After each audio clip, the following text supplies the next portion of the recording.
नमस्कार दोस्तों, आपका बीएस एकेडमी पर स्वागत है। आज हमारा टॉपिक है जैव अणु। जैव अणु यह रसायन विज्ञान से संबंधित एक बेहद महत्वपूर्ण टॉपिक है।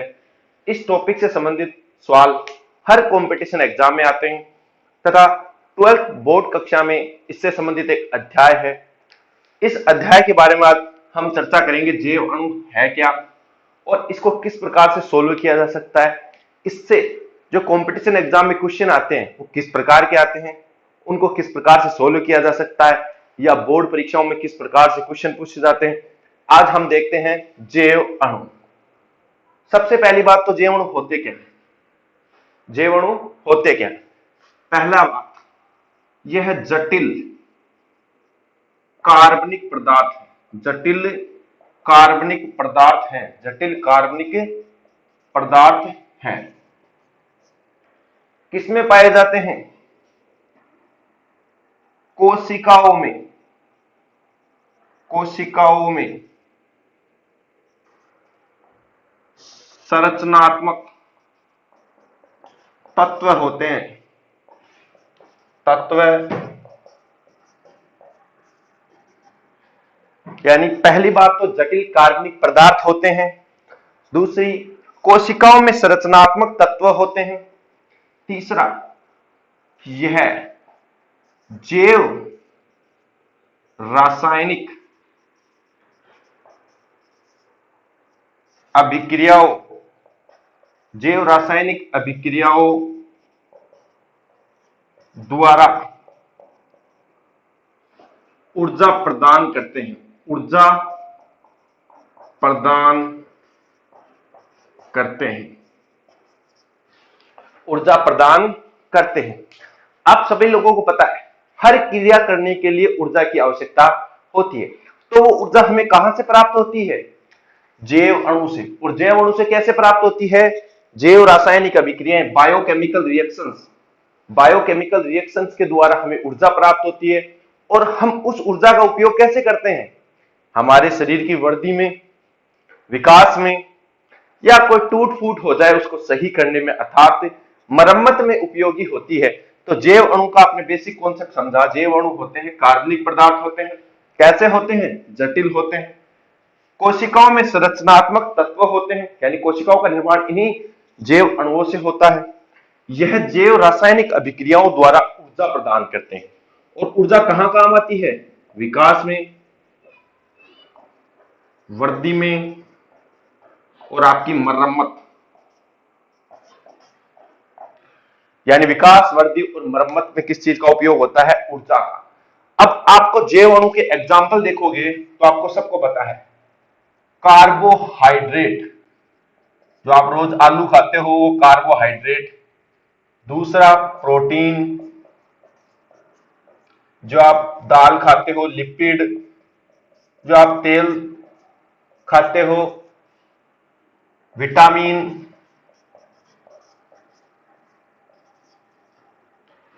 Vitamin, carbohydrate, protein, lipid, vitamin, चार महत्वपूर्ण होते हैं। उसके अलावा भी आपके पास जैव अणु होते हैं न्यूक्लिक अम्ल, न्यूक्लिक अम्ल, न्यूक्लिक अम्ल जो डीएनए और आरएनए होते हैं। न्यूक्लिक अम्ल यह भी क्या होता है? आपका एक जैव अणु होते हैं। इसके अलावा एंजाइम, यह भी आपका क्या होता है? एक जैव अणु होते हैं। इसके अलावा हार्मोन, यह भी क्या होते हैं? जैव अणु ही होते हैं। तो जैव अणु के साथ एग्जांपल आपके सामने हैं कार्बोहाइड्रेट। कार्बोहाइड्रेट जो आलू में पाया जाता है, ग्लूकोज, स्टार्च, फ्रुक्टोज इसके उदाहरण हैं। आपका दूसरा, प्रोटीन जो दालों में पाया जाता है। तीसरा, लिपिड जो तेल में पाया जाता है। विटामिन जो आप खाते हो। न्यूक्लिक अम्ल, डीएनए, आरएनए, एंजाइम और हार्मोन, ये सातों क्या हैं? जैव अणु हैं, जटिल कार्बनिक पदार्थ हैं। कौन से पदार्थ हैं? जटिल कार्बनिक पदार्थ हैं। अब हम आगे चलते हैं। ये तो आपका जैव अणु का सामान्य परिचय हुआ। उसके बाद हम आगे चलते हैं कि इनको किस प्रकार से समझा जा सकता है, अध्ययन किया जा सकता है। जैव में एक बात और है, इसमें 25 तत्व होते हैं, 25 तत्वों से बनते हैं, 25 एलिमेंट्स होते हैं। 25 एलिमेंट्स में मोस्ट एलिमेंट्स होते हैं कार्बन, हाइड्रोजन, नाइट्रोजन, ऑक्सीजन और sulphur. Carbon, hydrogen, nitrogen, oxygen, sulphur important होते हैं। और आप लोगों को इस बात का पता है, प्रोटीन नहीं खाओगे तो कमजोरी, बहुत से रोग हो जाते हैं। इनकी कमी या अधिक मात्रा से शरीर में विभिन्न कमियां और रोग उत्पन्न हो जाते हैं। तो इनको संतुलित आहार में लिया जाता है। यानी आप लोग डाइट लेते हो, संतुलित आहार जो आपका डाइट प्लान होता है वो इन्हीं के आधार पर तय होता है। अगर इनकी कमी और वृद्धि हो गई तो शरीर के लिए वो हानिकारक हो सकता है। अब हम सबसे पहला अपना जैव अणु के बारे में जो पढ़ेंगे वो है कार्बोहाइड्रेट। कार्बोहाइड्रेट, देखिए कार्बोहाइड्रेट क्या होता है, इसको हम समझने की कोशिश करेंगे बहुत ही आसान तरीके से। और जैव अणु में सबसे इंपॉर्टेंट यही है, इसी टॉपिक से अधिक बार क्वेश्चन पूछे जाते हैं। सबसे पहला हमारा टॉपिक आता है कार्बोहाइड्रेट। कार्बोहाइड्रेट,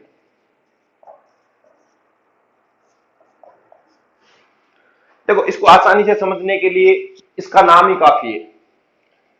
कार्बो का मतलब होता है कार्बन, और हाइड्रेट का मतलब होता है, हाइड्रेट का मतलब होता है जल, हाइड्रेट का मतलब होता है H2O। तो इनकी अगर नॉर्मल डेफिनेशन देखी जाए तो वो होती है कार्बन के हाइड्रेट को, कार्बन के हाइड्रेट को कार्बोहाइड्रेट कहते हैं। और इसका सामान्य सूत्र होता है CxH2OY, CxH2OY। और आप सभी लोगों को पता होगा कार्बोहाइड्रेट का निर्माण प्रकाश संश्लेषण के द्वारा होता है। प्रकाश संश्लेषण के द्वारा होता है, उसमें CO2 और H2O मिलकर कार्बोहाइड्रेट का निर्माण करते हैं, कार्बोहाइड्रेट का निर्माण करते हैं। तो यह आपको याद रखना है, सामान्य सूत्र। लेकिन इस सूत्र के अपवाद हैं, इस सूत्र के भी अपवाद हैं, वो है दो। पहला तो देखिए फॉर्मल्डिहाइड HCHO, और एक होता है आपका एसिटिक अम्ल CH3COOH, CH3COOH, पहला अपवाद। ये दो हैं। दूसरे अपवाद आते हैं, दो और हैं। इस फॉर्मूले के अपवाद बता रहा हूं आपको, आसानी से देखिएगा। C5H10O4, C6H12O5,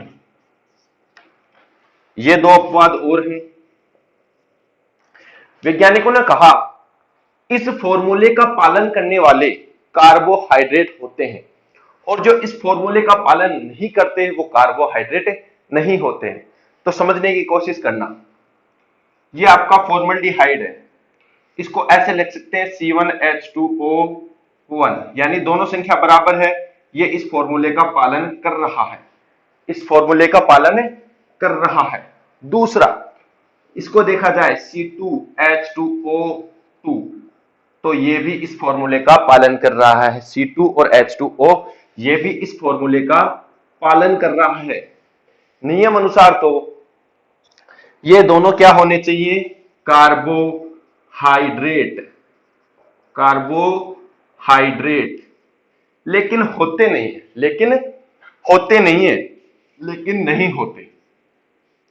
फॉर्मल्डिहाइड और एसिटिक अम्ल कार्बोहाइड्रेट नहीं होते, लेकिन उसके सामान्य सूत्र नियम का पालन करते हैं, अर्थात अपवाद हैं। यहां दो नाम और हैं। पहला नाम है आपका डीऑक्सी राइबोज सकरा।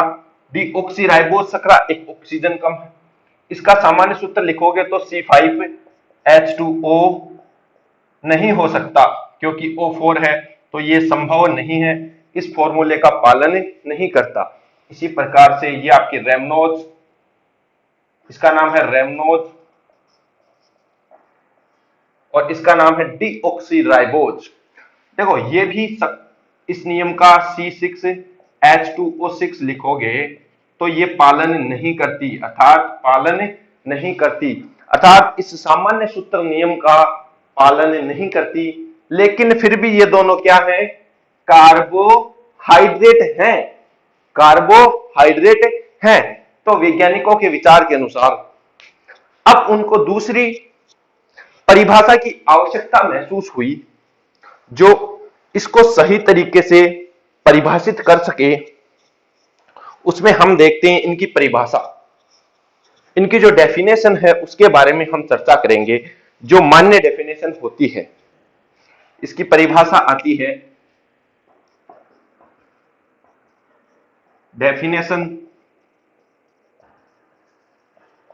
इसकी जो मान्य डेफिनेशन है वह प्रकाश सक्रिय यौगिक, प्रकाश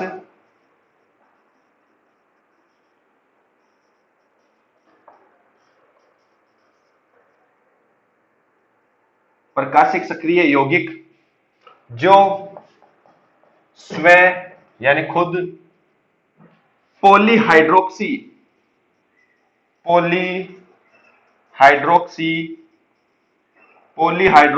कार्बोनिल यौगिक होते हैं, पॉलीहाइड्रोक्सी कार्बोनिल यौगिक होते हैं, या जल अपघटन से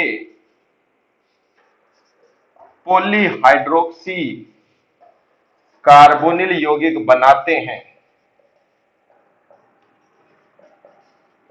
कार्बोनिल यौगिक बनाते हैं।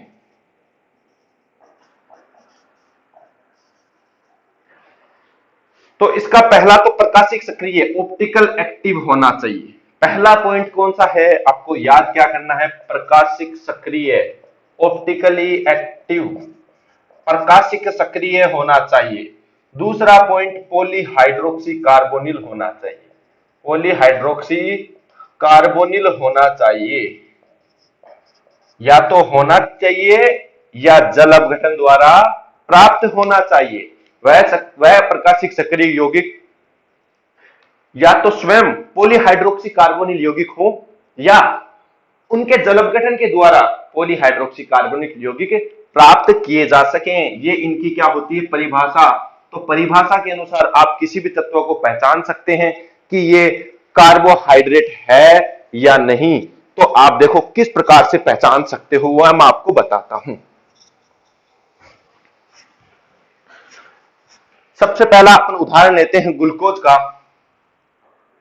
का। इसका फॉर्मूला होता है C6H12O6, C6H12O6। इसकी जो संरचना होती है CHO, CHOH4 और CH2OH, ये इसकी संरचना होती है। अगर इसकी कंप्लीट स्ट्रक्चर देखें तो CHO, COHH और COHH और COHH, CH2OH, ये ग्लूकोज की स्ट्रक्चर होती है। सबसे पहले कार्बोनिल का मतलब होता है, दो चीजें हो सकती है, या तो उसमें CO बॉन्ड हो, कीटोनिक बॉन्ड हो, या एल्डिहाइड बॉन्ड हो, CHO हो, या तो CO ग्रुप हो या CHO ग्रुप हो। पहली परिभाषा के अनुसार कार्बोनिल हो। और पॉलीहाइड्रोक्सी का मतलब होता है जिस पर OH समूह एक से ज्यादा हो, एक से ज्यादा हो या एक हो, एक से ज्यादा हो या एक हो, जिस पर पॉलीहाइड्रोक्सी, यानी पॉली यानी बहुत सारे, हाइड्रोक्सी OH ग्रुप हो, बहुत सारे OH ग्रुप हो। तीसरी प्रकाशिक सक्रिय का मतलब होता है जिसमें किरेल कार्बन हो, असम्मित कार्बन, क्या हो, असम्मित कार्बन या किरेल कार्बन, किरेल या चिरेल कार्बन कहते हैं इसे, किरेल कार्बन हो, असम्मित कार्बन हो या किरेल कार्बन हो, दोनों में से कोई सा भी हो सकता है। असम्मित कार्बन किसे कहते हैं, कार्बन की संयोजकता 4 होती है, कार्बन की संयोजकता 4 होती है। अगर उसकी चारों संयोजकताएं अलग अलग समूह जैसे CH3, H, OH और C2H5 चारों समूह पे अलग अलग ग्रुप हो तो उसे कौन सा कार्बन कहते हैं? असम्मित कार्बन कहते हैं। चारों समूह पर अलग अलग ग्रुप हो तो उसे कौन सा कार्बन कहते हैं? असम्मित कार्बन कहते हैं। अब अपन ये पता लगाएंगे ग्लूकोज है या नहीं। पहला देखो, कार्बोनिल कंपाउंड दिखाई दे रहा है, ये रहा पहला पॉइंट क्लियर, कार्बोनिल कंपाउंड है। दूसरा, OH समूह दिखाई दे रहे हैं, ये रहा, ये रहा, ये रहा, ये रहा, ये रहा, तो दूसरा भी अपना क्लियर।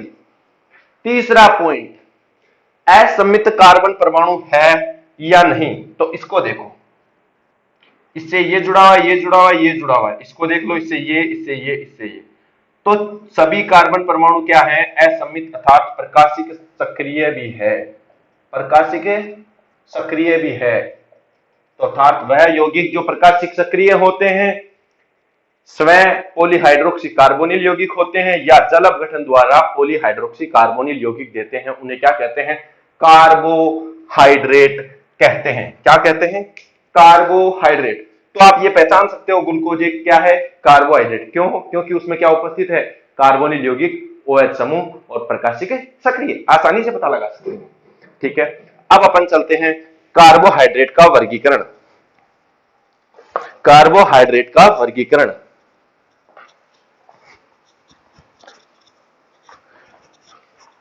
अब अपन चलते हैं कार्बोहाइड्रेट का वर्गीकरण। वर्गीकरण मतलब क्लासिफिकेशन। क्लासिफिकेशन पे चलते हैं तो देखो, बहुत आसान चीज है। इनका अगर स्वाद के आधार पर किया जाए, स्वाद के आधार, आप लोग खाते हो ना कार्बोहाइड्रेट को, तो स्वाद के आधार पर, टेस्ट के आधार पर, बेसिक ऑन द टेस्ट, स्वाद के आधार पर दो प्रकार का होता है। एक तो सकरा और एक होती है असकरा।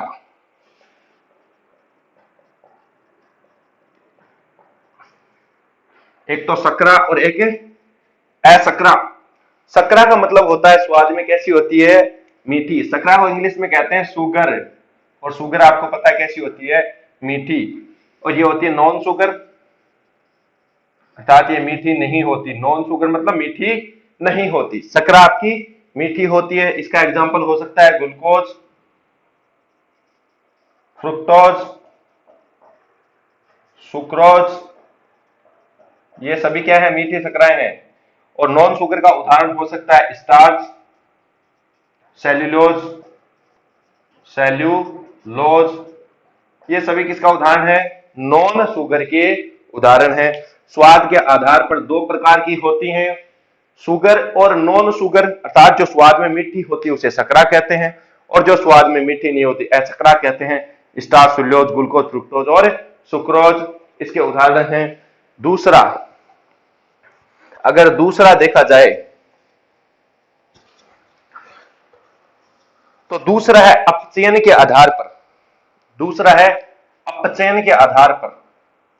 अपचयन के आधार पर, अपचयन के आधार पर दो प्रकार की होती हैं, अपचाई और दूसरी होती है अनअपचाई। अनअपचाई, एक होती है रिड्यूसिंग शुगर और एक होती है नॉन रिड्यूसिंग शुगर। रिड्यूसिंग और एक होती है नॉन रिड्यूसिंग। एक तो रिड्यूसिंग शुगर होती है और एक नॉन रिड्यूसिंग शुगर होती है। दो प्रकार की होती हैं अपचयन के आधार पर, अपचाई और अनअपचाई, रिड्यूसिंग शुगर और नॉन रिड्यूसिंग शुगर। देखो, अपचाई का मतलब होता है दो अभिकर्मक होते हैं आपके, उनको डिटेल से पढ़ लेते हैं अपन पहले। एक तो होता है टोलन अभिकर्मक, टोलन अभिकर्मक, टोलन अभिकर्मक। दूसरा होता है आपका फैलिंग विलयन।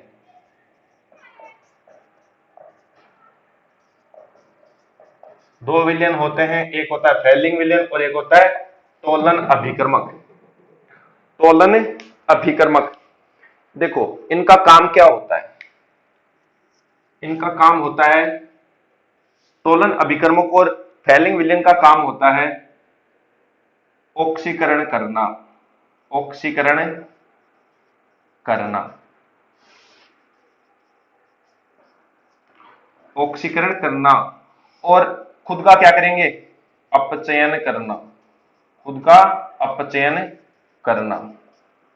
अर्थात इनका काम क्या होता है, कार्बोनिल समूह को, कार्बोनिल समूह को ऑक्सीकृत कर देते हैं तथा कार्बोनिल समूह को ऑक्सीकृत कर देते हैं तथा स्वयं अपचयित हो जाते हैं, स्वयं अपचयित हो जाते हैं, स्वयं अपचयित हो जाते हैं। अगर दोनों की फॉर्मूला की बात की जाए तो इसका फॉर्मूला होता है AgNH3 twice plus OH minus, इसका फॉर्मूला होता है AgNH3 twice plus OH minus, इसका फॉर्मूला होता है CuOH ट्वाइस। ये फॉर्मूला होता है फैलिंग सॉल्यूशन का, तोलन का ये फॉर्मूला होता है, फैलिंग का ये फॉर्मूला होता है। तोलन रिएजेंट का और फैलिंग सॉल्यूशन का कार्य होता है कार्बोनिल समूह को ऑक्सीकृत करना और स्वयं अपचयित होना। अगर कार्बोनिल समूह ऑक्सीकृत होता है, यानी ये तोलन अभिकर्मक और फैलिंग विलयन अपचयित होते हैं, तो उनको कौन सी सकरा कहते हैं, अपचायी सकरा। और जिनके साथ तोलन अभिकर्मक और फैलिंग सॉल्यूशन मिलाने पर वह अपचयित नहीं होते तो उनको कौन सी सकरा कहते हैं, नॉन रिड्यूसिंग शुगर्स। अब तोलन अभिकर्मक क्या होता है, तोलन अभिकर्मक को कहते हैं, तोलन अभिकर्मक होता है अमोनिकल सिल्वर नाइट्रेट। अगर आपसे पूछा जाए क्या होता है, ammoniacal silver nitrate, ammoniacal silver nitrate होता है, क्या होता है, अमोनिकल सिल्वर नाइट्रेट होता है। इसको बनाया जाता है, सबसे पहले AgNO3 की रिएक्शन करवाई जाती है NaOH के साथ, NaOH के साथ बनता है Ag2O, फिर इसकी रिएक्शन करवाई जाती है NH4OH के साथ और आपका बनता है AgNH3 ट्वाइस प्लस और OH माइनस। तो आपको याद ये फॉर्मूला रखना है, AgNH3 ट्वाइस OH, और ये करता क्या है, कार्बोनिल समूह को ऑक्सीकृत करता है और स्वयं का क्या होता है, अपचयन। तोलन अभिकर्मक का अपचयन होता है तो बनता है Ag अर्थात रजत, क्या बनता है, रजत। और इसको रजत टेस्ट भी कहते हैं, रजत टेस्ट भी कहते हैं। कौन सा टेस्ट कहते हैं, रजत टेस्ट भी कहते हैं। कौन सा टेस्ट कहते हैं, रजत टेस्ट भी कहते हैं।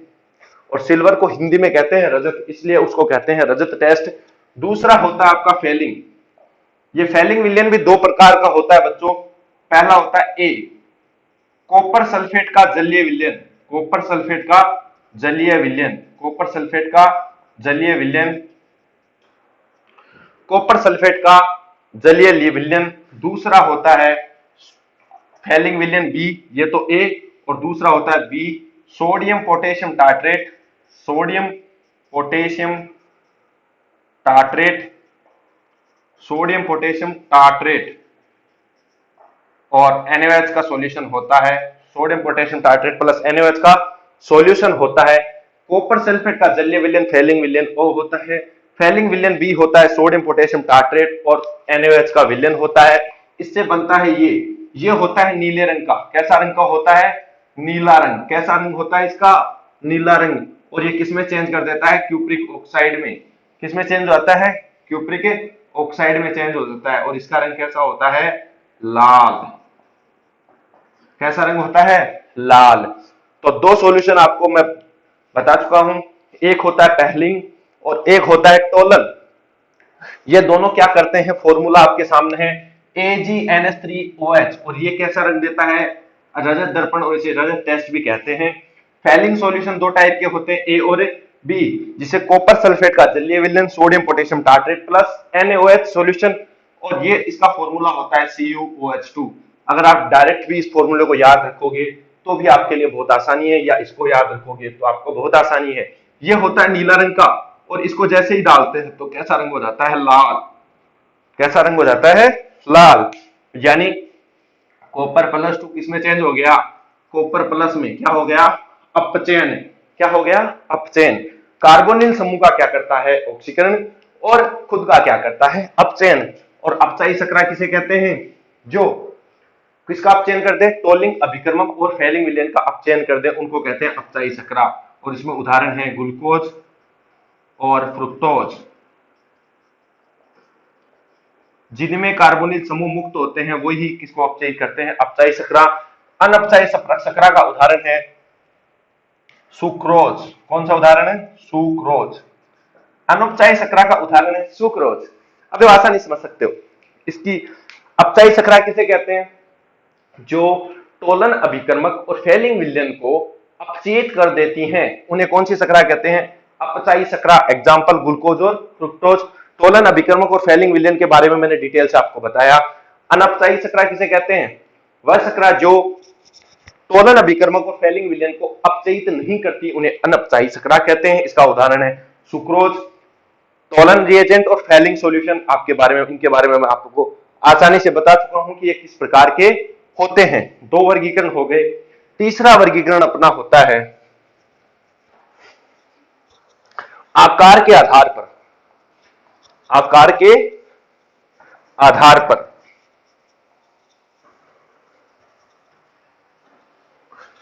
तीसरा वर्गीकरण होता है आकार के आधार पर, on the basis of size. आकार के आधार पर, आकार के आधार पर। इसमें देखो ये तीन प्रकार के होते हैं। इसको पहला होता है मोनोसैकेराइड, मोनोसैकेराइड। दूसरा होता है ओलिंगो सैकेराइड। तीसरा होता है पॉलीसैकेराइड, पॉलीसैकेराइड।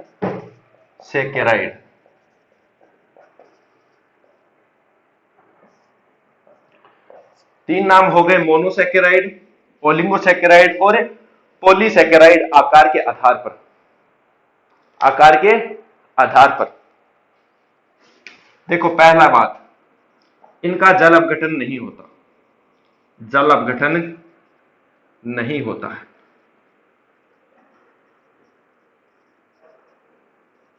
दूसरा, यह 3 से 7 कार्बन तक होती हैं, 3 से 7 कार्बन तक होती हैं। तीसरी बात, स्वाद में मीठी, क्रिस्टलीय,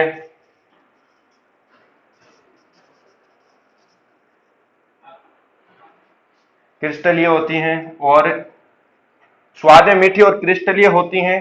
जल में विलय होती हैं, जल में विलय होती हैं, जल में विलय होती हैं, जल में विलय होती है। तीन बात इनके बारे में, जल अपघटन नहीं होता, स्वाद में मीठी होती हैं, जल में विलय होती हैं, क्रिस्टलीय होती हैं, जल अपघटन नहीं होता। दूसरा, इनका जल अपघटन होता है, जल अपघटन होता है, जल अपघटन होता है, जल अपघटन होता है। दूसरी बात, इनका जल अपघटन होता है, जल अपघटन से, अपघटन से 2 से 10 तक मोनोसैकेराइड देती हैं, मोनोसैकेराइड देती हैं। 2 से 10 मोनोसैकेराइड देती हैं, 2 से 10 तक मोनोसैकेराइड समान या असमान हो सकते हैं, समान या असमान हो सकते हैं, समान या असमान हो सकते हैं, समान या असमान हो सकते हैं। पॉलीसैकेराइड, यह 10 से अधिक मोनोसैकेराइड देती है, मोनोसैकेराइड देती है। दूसरी, स्वाद में स्वादहीन होती है, मीठी नहीं होती, स्वादहीन होती है। जल में अविलय, जल में अविलय होती है, अविलय होती है।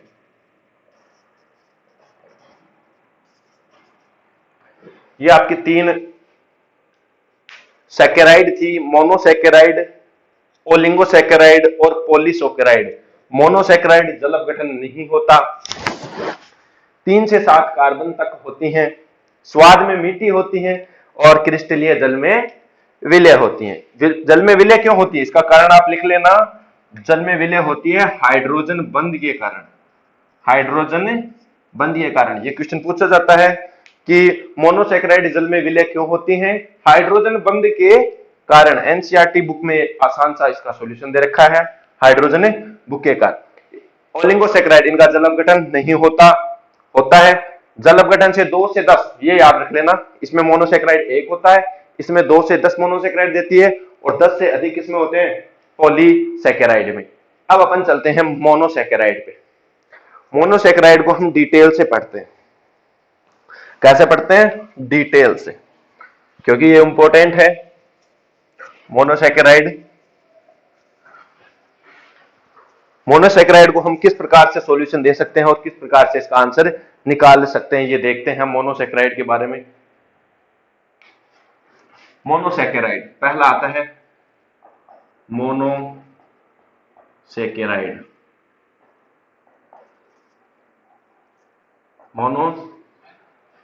मोनोसैकेराइड होते हैं।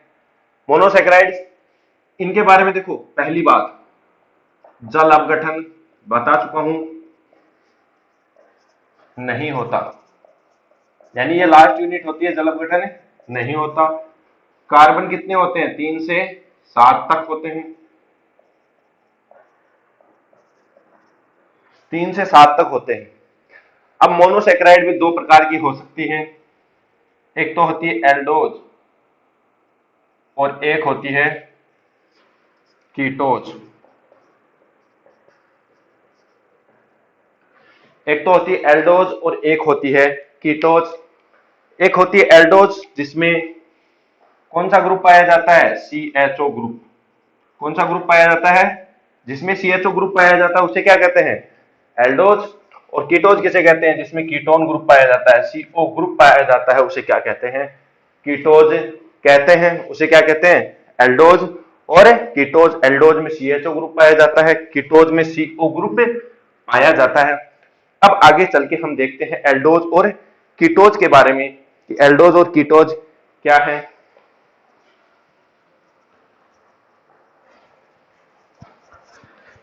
कार्बन संख्या के आधार पर, कार्बन संख्या के आधार पर अगर कार्बन की संख्या कितनी हो, कार्बन की संख्या 3 हो, 4 हो, 5 हो और 6 हो, कार्बन संख्या के आधार पर ट्रायोज, टेट्रोज, पेंटोज और हेक्सोज। अगर 3 कार्बन हो तो उसको क्या कहते हैं, ट्रायोज, 4 हो तो उसे टेट्रोज, 5 हो तो पेंटोज और 6 हो तो हेक्सोज। ये आपको सबको पता होगा, 3 के लिए ट्रायोज, 4 के लिए टेट्रोज, 5 के लिए पेंटोज और 6 के लिए हेक्सोज। अगर सकरा कौन सी हो, Aldo triose, Aldo triose, Aldo tetrose, pentose और एल्डो हेक्सोज। इन सबके उदाहरण देख लेते हैं। इनमें कौन सा ग्रुप है, एल्डिहाइड ग्रुप है। पहले का उदाहरण है गिलश्री एल्डिहाइड, पहले का उदाहरण है गिलश्री एल्डिहाइड। पहले का उदाहरण क्या है, Gilshri aldehyde, Gilshri aldehyde, Gilshri aldehyde. पहले का उदाहरण एल्डोट्रायोज, 3 कार्बन होते हैं गिलश्री एल्डिहाइड में। कितने कार्बन होते हैं, 3 कार्बन होते हैं, उसमें कितने कार्बन होते हैं, 3 कार्बन होते हैं गिलश्री एल्डिहाइड। दूसरा होता है एरिथ्रोज और थ्रियोज। और चौथा होता है अगर राइबोज और जाइलोज, और लास्ट होता है ग्लूकोज और गैलेक्टोज, ग्लूकोज और गैलेक्टोज। इन सब में 6 कार्बन है, इन सब में 6 कार्बन है। इसमें 5 कार्बन है, इसमें 4 कार्बन है, इसमें 3 कार्बन है। 3 का उदाहरण गिल्सरील्डिहाइड, एरिथ्रोज और थीरियोज और जाइलोज और ग्लूकोज और गैलेक्टोज। ये सब उदाहरण है मोनोसैकेराइड में एल्डोज के। और मोनोसैकेराइड 20 प्रकार के होते हैं। कितने प्रकार के होते हैं? 20 प्रकार के होते हैं। 20 प्रकार के होते हैं, 20 प्रकार के होते हैं। अगर कीटोन की बात करें तो कीटोट्रायोज, कीटोट्रायोज, कीटोटेट्रोज, कीटोपेंटोज और कीटोहेक्सोज। इनके एग्जाम्पल की बात की जाए तो इसका तो है आपका फ्रुक्टोज, याद रखना फ्रुक्टोज किसका उदाहरण है? कीटो का, एंगल का। और इसका है राइबुलोज, राइबुलोज और जाइलुलोज, जाइलुलोज। और इसका उदाहरण डाईहाइड्रोक्सी, डाईहाइड्रोक्सी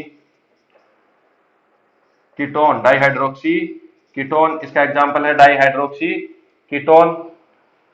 यानी इसमें 3 कार्बन है, इसमें 5 कार्बन है और इसमें 6 कार्बन है। एरिथ्रोज, थ्रियोज, ये इसके एग्जांपल है। लास्ट एग्जांपल आपका आता है एरिथ्रोज, एरिथ्रुलोज, एरिथ्रुलोज, एरिथ्रुलोज, एरिथ्रुलोज है इसका एग्जांपल। और कीटोट्रायोज, कीटोहेक्सोज, कीटो, इनके एग्जांपल है dihydroxy ketone, erythrulose, ribulose, xylulose, fructose. ये सब इनके कार्बन संख्याएं होती हैं और ये इनके सबके एग्जांपल हैं। एक तो एल्डोज होता है और एक कीटोज होता है। ये आपको याद रखने वाली चीज ये है, हेक्सोज चक्रा कौन सी है? ये एल्डोज ग्लूकोज चक्रा है और ये कीटोहेक्सोज ये फ्रुक्टोज चक्रा है। अब देखते हैं हम कौन सा, अब देखते हैं अपन ओलिगोसैकेराइड। कौन सा सैकेराइड? ओलिगोसैकेराइड। जो हमारा दूसरा एग्जांपल है वो है ओलिगोसैकेराइड। कौन सा एग्जांपल है? ओलिगोसैकेराइड। ओ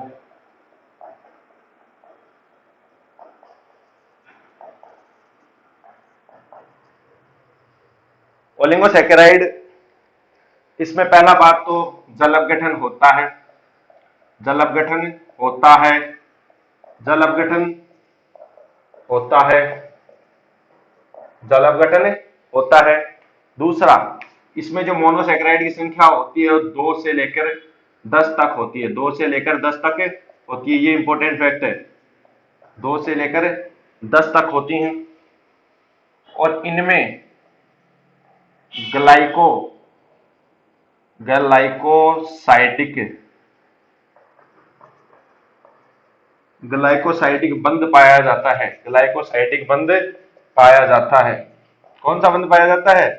ग्लाइकोसाइडिक बंध पाया जाता है। फोर्थ, इनको, इनसे अगर 2 मोनोसैकेराइड मिलते हैं, मोनोसैकेराइड मिलते हैं तो उसे क्या कहते हैं? डाईसैकेराइड। क्या कहते हैं? डाईसैकेराइड। अगर 3 मिलते हैं तो ट्राईसैकेराइड। कितने मिलते हैं? 3 मिलते हैं तो ट्राईसैकेराइड, सैकेराइड। और 4 मिलते हैं तो टेट्रासैकेराइड। इनके नाम हो सकते हैं टेट्रासैकेराइड। यानी मोनोसैकेराइड अगर 2 मिलते हैं तो डाईसैकेराइड, 3 मिलते हैं तो ट्राईसैकेराइड, 4 मिलते हैं तो टेट्रासैकेराइड कहते हैं। इसके एग्जाम्पल आप सभी को याद होंगे। देखिए इसके 3 एग्जाम्पल मैं आपको बता देता हूं कि कौन कौन से एग्जाम्पल होते हैं ओलिगोसैकेराइड के।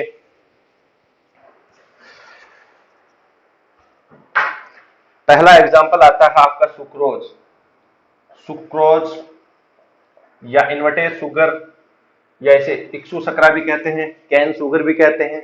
सुक्रोज 2 चीजों से मिलकर बना होता है, ग्लूकोज और फ्रुक्टोज। देख लो इसमें दोनों असमान हैं, ग्लूकोज और फ्रुक्टोज। दूसरा एग्जांपल आपका आता है माल्टोज। माल्टोज दो चीजों से मिलकर बना होता है, ग्लूकोज और ग्लूकोज। ग्लूकोज प्लस ग्लूकोज दो चीजों से मिलकर बना होता है, ग्लूकोज ग्लूकोज से। और तीसरा आता है लैक्टोज। ये दो चीजों से मिलकर बना होता है, इसका नाम होता है एक तो ग्लूकोज और एक होता है गैलेक्टोज। ग्लूकोज और गैलेक्टोज। ग्लूकोज और गैलेक्टोज ये आपके सामने है, तीन ओलिगोसैकेराइड के उदाहरण हैं और ये डाइसैकेराइड के उदाहरण है। इन दोनों में समान है, इन दोनों में असमान है। सुक्रोज से क्या मिलता है आपको, ग्लूकोज और ग्लूकोज, और आपको लैक्टोज से मिलता है आपका ग्लूकोज और गैलेक्टोज। ग्लूकोज और गैलेक्टोज। माल्टोज से आपको मिलता है ग्लूकोज और ग्लूकोज, और इनके बीच जो बंध होता है, सुक्रोज में ग्लूकोज इनके बीच में बंध होता है अल्फा बीटा 1,4 ग्लाइकोसाइडिक बंध। ग्लाइकोसाइडिक बंध, अल्फा बीटा ग्लाइकोसाइडिक बंध, अल्फा बीटा ग्लाइकोसाइडिक। इन तीनों में ग्लाइकोसाइडिक बंध होता है, इन तीनों में ही ग्लाइकोसाइडिक बंध होता है, इन तीनों में ही ग्लाइकोसाइडिक बंध होता है। इन तीनों में ही कौन सा बंध होता है, ग्लाइकोसाइडिक बंध होता है। ग्लूकोज और फ्रुक्टोज, ग्लूकोज और ग्लूकोज, ग्लूकोज और गैलेक्टोज। अब अपना लास्ट आता है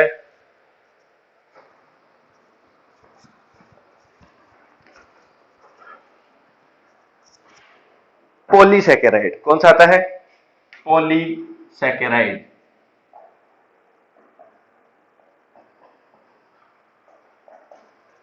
पॉलीसैकेराइड इसका देख लो, 10 से अधिक मोनोसैकेराइड मिलते हैं। 10 से अधिक मोनोसैकेराइड कितने मिलते हैं, 10 से अधिक मोनोसैकेराइड आपको मिलेंगे। कितने मिलेंगे, 10 से अधिक मोनोसैकेराइड मिलते हैं। मोनोसैकेराइड मिलते हैं। स्वाद में मीठे नहीं होते, स्वाद में मीठे नहीं होते, नहीं होते हैं। इनमें भी कौन सा बंध पाया जाता है, ग्लाइकोसाइडिक बंध पाया जाता है। ग्लाइकोसाइडिक बंध पाया जाता है, ग्लाइकोसाइडिक बंध पाया जाता है, बंध पाया जाता है, ग्लाइकोसाइडिक बंध पाया जाता है। इनमें भी कौन सा बंध पाया जाता है, ग्लाइकोसाइडिक बंध पाया जाता है। इसके उदाहरण हैं स्टार्च, ग्लाइकोजन, स्टार्च, ग्लाइकोजन और आपका सेल्यूलोज। सेल्यूलोज, स्टार्च, ग्लाइकोजन और सेल्यूलोज। स्टार्च और ग्लाइकोजन और सेल्यूलोज के बारे में बता देना चाहता हूं। हमारे शरीर में संचित भोजन, संचित भोजन किस रूप में रहती है, संचित ऊर्जा किस रूप में रहता है, ग्लाइकोजन। मानव संचित भोजन किस रूप में रहता है, ग्लाइकोजन। ये होता है सेल वॉल, सेल वॉल बनाता है ये जीवाणु और पादप की, जीवाणु और पादप की, जीवाणु और पादप की। सेल्यूलोज किसकी सेल वॉल बनाता, जीवाणु और पादप की। स्टार्च होता है पादपों में संचित भोजन, पादपों में संचित भोजन, संचित भोजन, पादपों में संचित भोजन। पादपों में संचित भोजन किस रूप में रहता है, स्टार्च के रूप में। ग्लाइकोजन संचित भोजन किस रूप में रहता है, ग्लाइकोजन के रूप में यकृत में पाया जाता है। अब जब भी ऊर्जा की आवश्यकता होती है, ग्लाइकोजन को तोड़कर किस में बदल लिया जाता है, ग्लूकोज में बदल लिया जाता है, और ग्लूकोज हमारे शरीर में ऊर्जा प्रदान करता है। ये इनके बारे में थोड़ा सा जनरल बातें थी। अब चलते हैं हम कार्बोहाइड्रेट के कार्य। ये हम वैसे ही देख सकते हैं। कार्बोहाइड्रेट का प्रथम कार्य होता है ऊर्जा प्रदान करना। कार्यों में हम देखेंगे तो सबसे पहली बात तो कार्य होते हैं, वो क्या होते हैं, कार्य। कार्य की बात करें तो पहला होता है ऊर्जा प्रदान करना, ऊर्जा प्रदान करना। दूसरा होता है संचित भोजन, संचित भोजन, संचित भोजन, ऊर्जा प्रदान करना और संचित भोजन के रूप में इसका काम आता है। तीसरा कार्य होता है कंकाल निर्माण, कंकाल बनाने में, शरीर का जो कंकाल स्ट्रक्चर होती है बनाने में काम भी आता है आपका जो कार्बोहाइड्रेट है। ये इसके इंपॉर्टेंट कार्य है, इससे ज्यादा आपको कोई पूछा नहीं जाता। ऊर्जा प्रदान करने में, संचित भोजन में। पादपों में संचित भोजन किस रूप में रहता है? पादपों में संचित भोजन किस रूप में रहता है? पादपों में संचित भोजन रहता है स्टार्च के रूप में, और जंतुओं में ग्लाइकोजन के रूप में। और शैलवाल किससे बनती है? सेल्यूलोज से बनती है। किससे बनती है? सेल्यूलोज। ये तीनों ही क्या है? पॉलीसैकेराइड है। अब चलते हैं हम अगले टॉपिक ग्लूकोज के ऊपर। किसके ऊपर चलते हैं?